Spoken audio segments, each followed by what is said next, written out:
Welcome back to Sledgehammer Horror, guys. I am Ken Sledge. And I'm Ashley Sledge. And let's talk horror. Today we're going to do our review on Name the Demon. So, this movie is the story of David, who, in an effort to save his possessed wife, Anna, gets a hold of the church to try to have them come out and do an exorcism on her.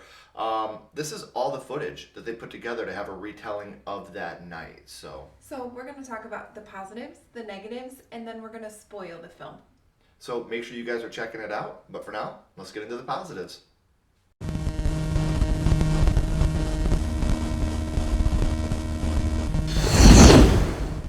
So some of the positives, there's great looking practical effects.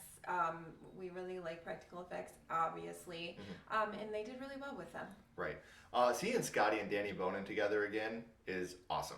I'm a big fan, as everybody knows, of Scotty and Danny and everything they've done with it. She Walked the Woods, musically and with film. So seeing them back together again was really cool for me. And John is really smart behind the camera. He makes really great decisions, and yeah. I love the fact that they use hidden cuts to make this all look like it's one long shot.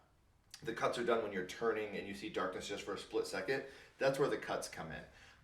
And like you said, John, he's smart behind the camera, but also having to be the cameraman and an actor and do all that at the same time is a really challenging thing. And for them to make this whole thing look like it's one big long shot was really incredible.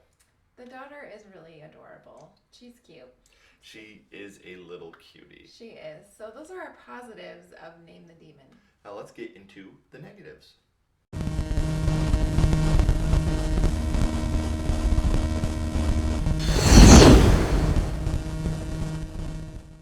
So some of the negatives, there is some clunky and some drawn out dialogue. It feels like you go from dialogue to dialogue a lot in this movie, and some of it is just very drawn out. Yeah. While there's nothing original about this story, if you're going into this looking for an original telling of an exorcist story, you're not going to get that. It's done in a very fun way. And like I said, having it be like a one-shot found footage thing I think is really awesome, but there's really nothing, new it brings to the exorcist type story. Yeah. And there's a lot of moving parts. Instead of just fleshing out one story, we're moving here to this story and that story, and it feels like we're moving around a lot. Right. And there's a lot, and I mean a lot, of walking and heavy breathing and looking at feet in the third act that could have easily been cut down. A lot of heavy breathing. That was a lot in the third act, and that could have easily been cut down. So, obviously, spoiler-free, those are our negatives. We already talked about our spoiler-free positives. So, if this is a movie you want to check out for yourself, which obviously Ashley and I strongly recommend, make sure you're going to do that now. But if not, we're going to get into the spoilers.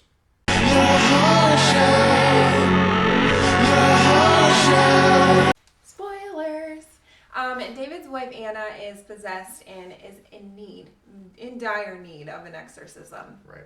One thing that I really like is they got a lot of exorcist style flashes. Yeah. Like where just for a split second you'll get like a pentagram that flashes on the screen. Like how in The Exorcist they had Pazuzu. Or in The Ring, they had just The Ring. They would have just like a one little tiny 1 second flash. So I really like that they were able to put those in there. Yeah, and Anna, she does a really great job as being possessed. She can be raunchy. She absolutely, she nailed it. She did really great. She was very, very good. Throughout the movie, like I said, it's all done like it's one take, and they have a battery indicator up at the top of the screen the whole time, and it going down. That battery level draining the whole time, it really builds the anxiety and the fear of like what's going to happen when the battery dies. Like you're pretty much watching the timestamp right up in the corner with the battery. So I thought that was pretty genius. So Father Matthew, he breaks his leg and it looks really gnarly, but he deserves it. He's a bad guy. We find out that he actually molested Anna as a kid, and David beats him up for that. Beats the shit out of him. Yeah.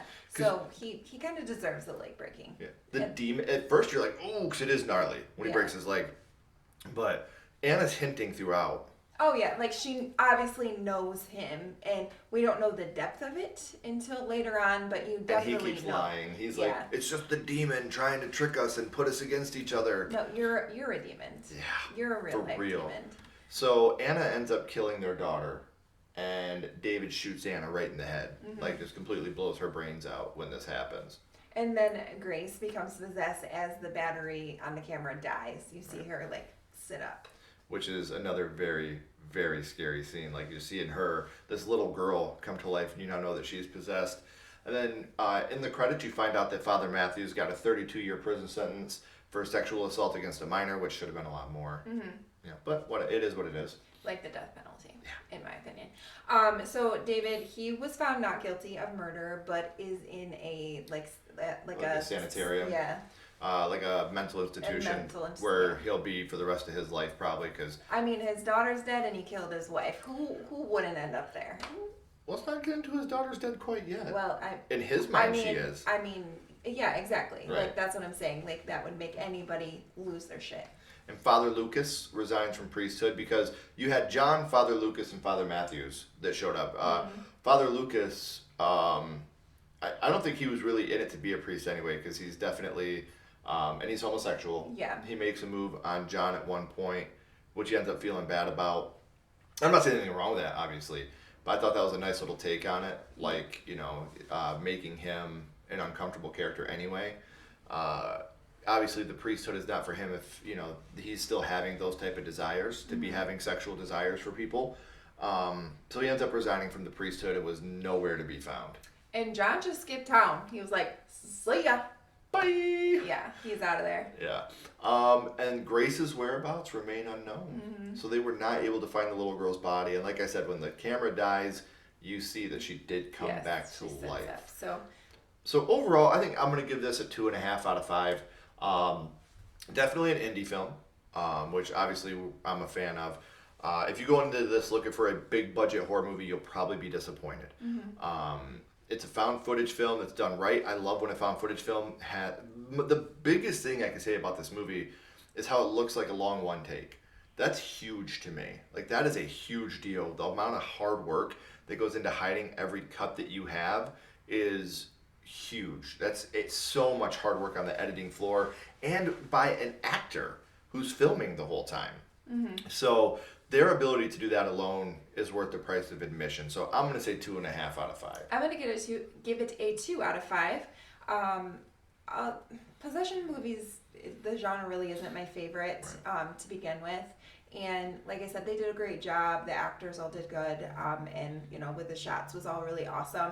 Also, found footage isn't really my favorite. So it entertained me. It did its job. So yeah, 2 out of 5. And like I said, when you have a possession movie and a found footage movie for Ashley... it's just really, doesn't really check a lot of my boxes. Right. But I still praise them. They made a movie and, they put their all in it. And so... they did something memorable to me. Like I said, if you can make a film that looks like one long... I know I sound like a broken record, guys, but that's how impressive it is to me. When I see a 5-minute one cut, I'm like, damn, that was awesome. But to do it on a whole film, absolutely incredible. So make sure you're checking out Name the Demon. Let us know in the comments, guys. Are you excited for this upcoming film? Is this something you're going to be checking out? We would love to know. And if you haven't already, please like, comment, and subscribe. It does help build the channel more than you know. And follow Sledgehammer Horror on social media. All our links are in the description as well. But until next time, keep talking horror. Stay who you are. And we'll see you guys soon. Bye, guys.